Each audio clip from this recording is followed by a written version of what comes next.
l'athlète d'origine tchèque qui a obtenu son passeport suisse il y a 3 ans, va écrire l'une des pages les plus significatives de l'histoire de la natation helvétique.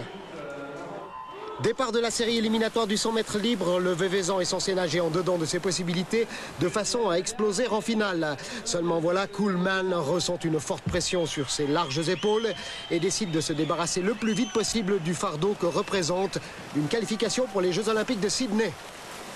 Résultat, il franchit aisément l'obstacle et pulvérise du même coup le record de Suisse de la distance en signant un chrono de 49,61. Premier nageur helvétique à franchir la mythique barre des 50 secondes sur la distance. Je suis décidé de nager le temps le matin parce que il y a quand même beaucoup de pression. J'ai envie de me décontracter pour cet après-midi, comme ça je peux partir l'esprit libre, même si je fais quelque chose de moyen. Je sais que j'irai aux Jeux Olympiques, donc maintenant je suis libéré. C'était une barrière effectivement très très importante et c'est quelque chose qu'on voulait obtenir ici. On y pensait très sérieusement et on aurait été, je pense, même carrément déçus de ne pas réussir à casser les 50 secondes, qui correspondent peut-être aux 10 secondes d'un athlète en sprint. Question en suspens. Neuville allait-il être capable de faire encore mieux en finale après avoir rayé des tabelles les 50,06 établis par Stéphane Vollery il y a de cela 13 ans? Eh bien la réponse est oui. Le nouveau record de Suisse est désormais fixé à 49,58, soit le 12e temps mondial actuel sur la distance, ou bien le 8e chrono de la finale des Jeux d'Atlanta.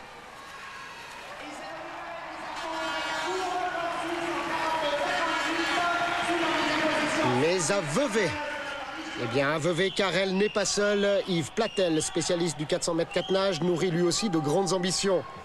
À l'inverse de son coéquipier, Platel a choisi la finale pour frapper un grand coup. Détenteur du record de Suisse en 4,26,78, on lui demande de réaliser un temps de 4,26,27 pour se retrouver lui aussi en Australie. Bon ben, je suis parti sur les sensations en fait. Je voulais pas me mettre trop de pression en fait en nageant, donc je préférais nager sur les sensations. Et puis tout le long de la course, j'essaie d'accélérer en fait. Parce que j'ai une tactique de course en fait sur le deuxième 200 un peu plus rapide sur le rythme que sur le premier 200, donc j'essaie d'aller progressivement. Une progression parfaitement maîtrisée puisque le Vaudois va conclure sa course dans le temps de 4,24,90, améliorant son propre record de près de 2 secondes et d'après lui, cela aurait pu aller encore un peu plus vite.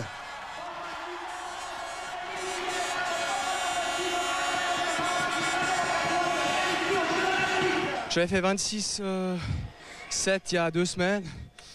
Je pensais qu'encore affûté et pilé, je pouvais faire ce temps-là, même peut-être un poil mieux, mais je regarderai en fait comment j'ai géré la course pour peut-être progresser en fait. En Australie, s'il veut viser une place en finale A, Platel devra chatouiller les 4 minutes 20. Reste à progresser en dos et en libre pour approcher cette marque.